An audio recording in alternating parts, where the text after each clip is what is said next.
Lahore test के दौरान security में बड़ी कोताही सामने आ गई। पाकिस्तानी टीम का एक मद्दाह कौमी टीम के ड्रेसिंग रूम तक पहुंच गया।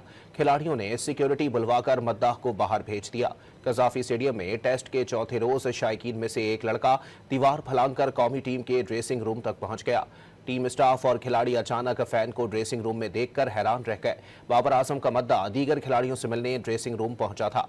टीम स्टाफ ने सिक्योरिटी को इतला देकर मद्दाह को बाहर भेज दिया। लाहौर टेस्ट के दौरान सिक्योरिटी में बड़ी कोताही सामने आ गई। पाकिस्तानी टीम का एक मद्दाह कौमी टीम के ड्रेसिंग रूम तक पहुंच गया।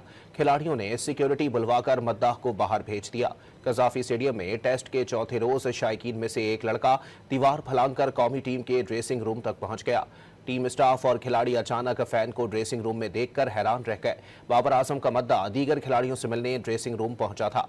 टीम स्टाफ ने सिक्योरिटी को इतला देकर मद्दाह को बाहर भेज दिया।